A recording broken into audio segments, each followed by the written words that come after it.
Hello everyone, welcome to mindset classes. আজ থেকে আমরা ইন্ডিয়ান পলিটি ক্লাস স্টার্ট করব।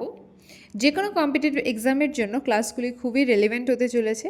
এখানে কোনো রকম টাইম ওয়েস্ট না করে টু দ্য পয়েন্ট পড়ানো হবে। কয়েকটি টপিক কমপ্লিট হওয়ার পর সেসব থেকে PYQ সলভ করানো হবে। তাহলে তোমরা বুঝতে পারবে ক্লাসগুলি এক্সামের জন্য কতটা রেলেভেন্ট। ইভেন যারা অলরেডি প্রিপারেশন স্টার্ট করেছো এবং PYQs দেখেছো তারা বুঝতে পারবে। চলো স্টার্ট করা যাক। আজকের ক্লাসে আমরা ইম্পর্ট্যান্ট আর্টিকেল নিয়ে ডিসকাস করব। ইন্ডিয়ান কনস্টিটিউশনে টোটাল 25টি পার্ট রয়েছে। এই 25টি পার্ট মিলিয়ে টোটাল 448টি আর্টিকেল রয়েছে। ইন্ডিয়ান কনস্টিটিউশন যখন কার্যকর হয়েছিল 1950-তে, তখন টোটাল 395টি আর্টিকেল ছিল, কিন্তু পরে অনেক আর্টিকেল ডিলিট করা হয় এবং অনেক আর্টিকেল অ্যাড করা হয়। অ্যাট প্রেজেন্ট 448টি আর্টিকেল রয়েছে। ইন্ডিয়ান কনস্টিটিউশনের ফার্স্ট পার্ট হলো ইউনিয়ন অ্যান্ড ইটস টেরিটরি। এখানে আর্টিকেল 1 থেকে 4 পর্যন্ত এই আর্টিকেলগুলো রয়েছে। আর্টিকেল 1-এ ডিসকাস করা হয়েছে name and territory of the union, অর্থাৎ ইন্ডিয়ার নাম এবং এর টেরিটরি নিয়ে বলা হয়েছে। India, that is Bharat, as a union of states rather than a federation of states। Article 1-এ বলা হয়েছে ভারত হলো ইউনিয়ন অফ স্টেটস, যেটা আমেরিকান কনস্টিটিউশনে আমেরিকা যেমন ফেডারেশন অফ স্টেটস, কিন্তু ভারত হলো ইউনিয়ন অফ স্টেটস। এটা পরীক্ষায় কোশ্চেন আসে, ইন্ডিয়া ফেডারেশন অফ স্টেটস না ইউনিয়ন অফ স্টেটস। এখানে আরও অপশন দিয়ে থাকবে, আনসার হবে ইউনিয়ন অফ স্টেটস। আর্টিকেল 2-তে বলা হয়েছে admission or establishment of new states that are not part of the union of India, অর্থাৎ যেসব জায়গা ইন্ডিয়ার নয় সেই জায়গাগুলো ইন্ডিয়ার সাথে নতুন করে অ্যাড করা বা এস্টাবলিশড করার কথা বলা হয়েছে আর্টিকেল 2-তে।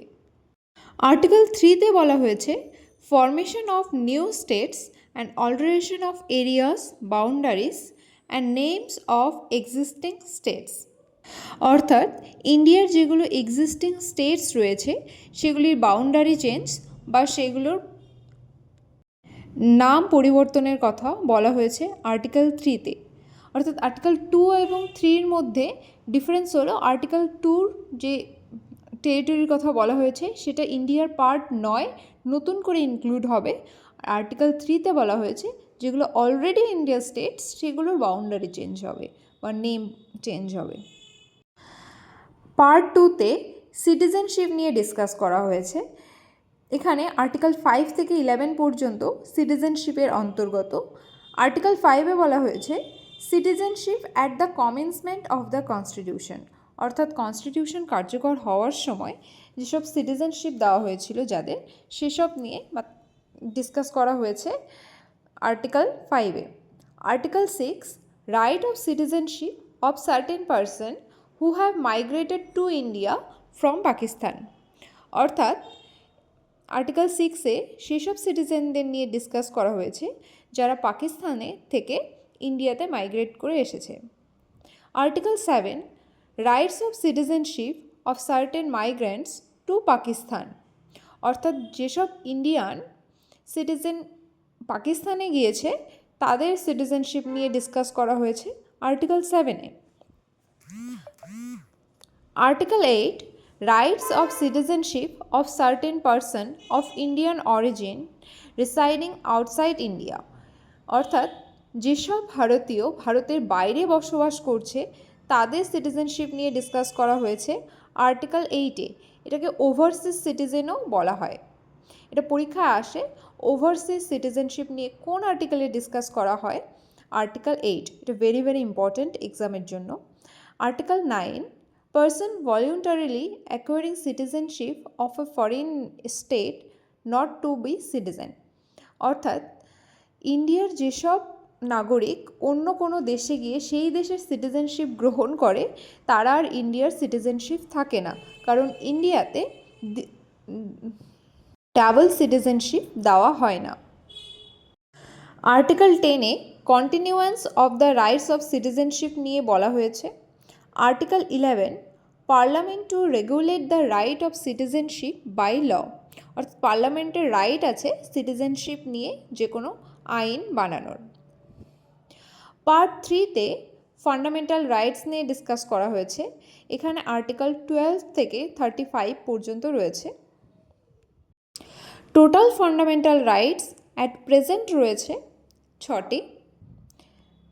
আমরা এখানে 6টি ফান্ডামেন্টাল রাইটসও দেখে নেব। আর্টিকেল 12-এ ডিসকাস করা হয়েছে ডেফিনেশন অফ স্টেট নিয়ে। এখানে স্টেটের ডেফিনেশন কি এসব আমি যখন টপিক ধরে ক্লাস করাবো তখন এসব ডিটেইলে ডিসকাস করব। আর্টিকেল 13-এ বলা হয়েছে all laws that are inconsistent with or in derogation of any of the fundamental rights shall be void, অর্থাৎ যেসব আইন মানুষের ফান্ডামেন্টাল রাইট লঙ্ঘন করছে সেসব আইন কার্যকর করা যাবে না। আর্টিকেল 14 থেকে 18 পর্যন্ত রাইট টু ইকুয়ালিটি নিয়ে ডিসকাস করা হয়েছে। এটা আমাদের first fundamental right, right to equality. Article 14-এ বলা হয়েছে equality before law and equal protection of law নিয়ে।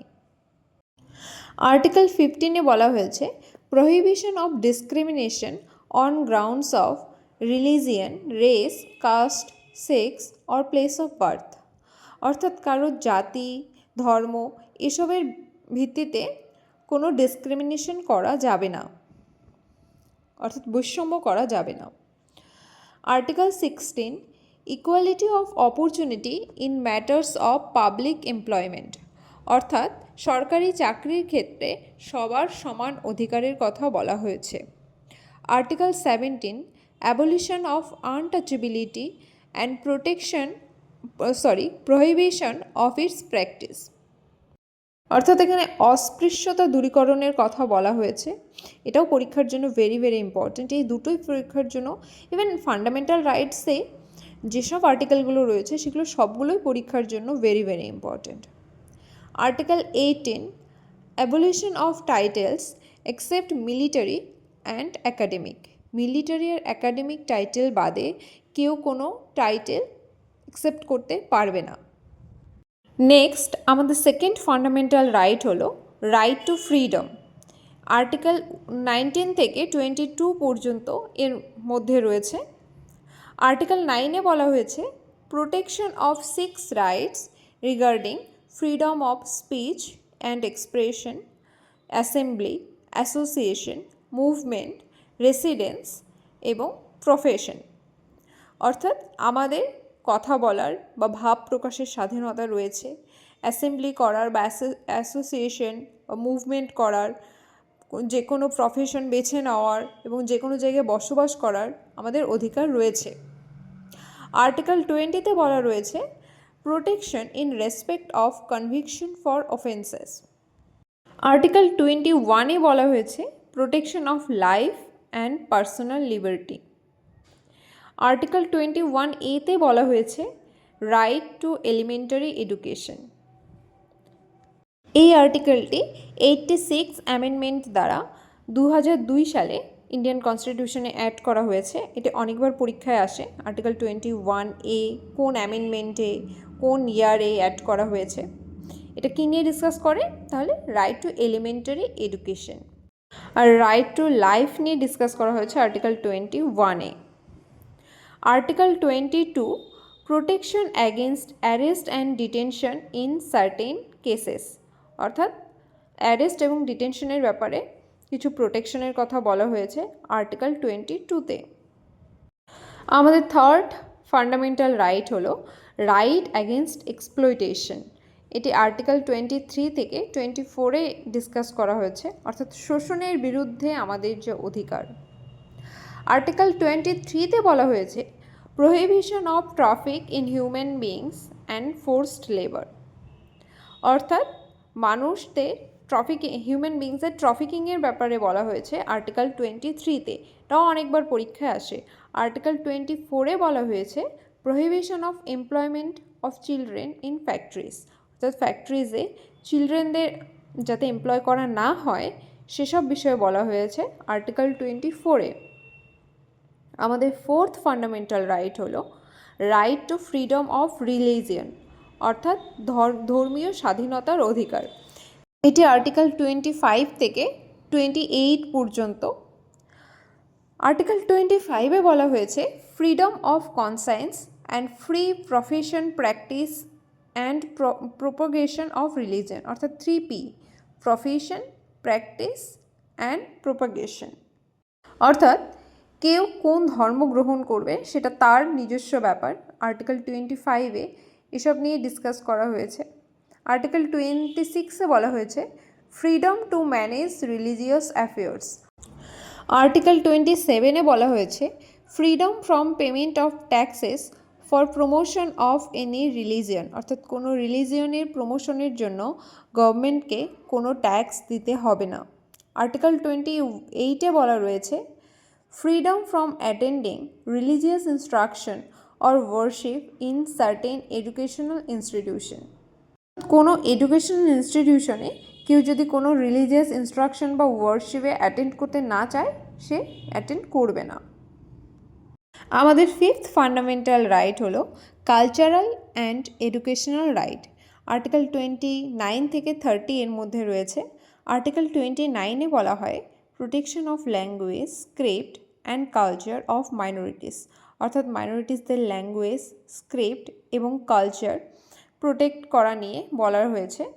আর্টিকেল 30-তে বলা হয়েছে right of minorities to establish and administrate educational institution অর্থাৎ মাইনরিটিসরা তাদের জন্য এডুকেশনাল ইনস্টিটিউট এস্টাবলিশ করতে পারে এবং অ্যাডমিনিস্ট্রেট করতে পারে।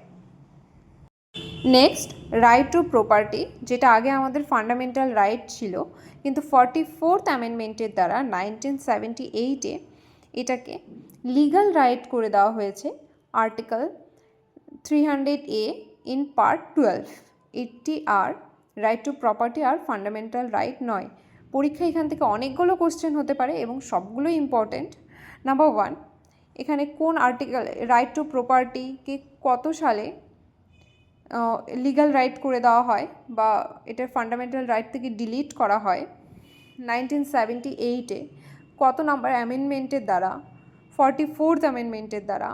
এখন এটি কি রাইট? এখন এটি একটি legal right. Under which part? Under part 12 এবং আর্টিকেল নাম্বার 300A। এই জায়গাগুলো ভীষণ ভালো করে দেখবে পরীক্ষার জন্য। নেক্সট আমাদের এখন 6th fundamental right to constitutional remedies. Article 32-তে এটি ডিসকাস করা হয় right to move the Supreme Court for the enforcement of fundamental rights including the right of habeas corpus, mandamus, prohibition, certiorari, quo warranto। যখন আমরা topic wise class করব তখন fundamental রাইটসের chapter যখন আমরা পড়ব তখন আমরা এই রিটসগুলো সম্পর্কে ডিটেলসে ডিসকাস করব। আজকে আমরা ডিটেলসে বেশি যাচ্ছি না। This is all for today. বাকি আর্টিকেলগুলো নিয়ে আমরা নেক্সট ক্লাসে ডিসকাস করব। যদি তোমাদের ক্লাসটি ভালো লেগে থাকে ভিডিওটিকে লাইক করে দিও এবং চ্যানেলটিকে সাবস্ক্রাইব করে দিও নেক্সট ক্লাসের জন্য। Bye bye, take care.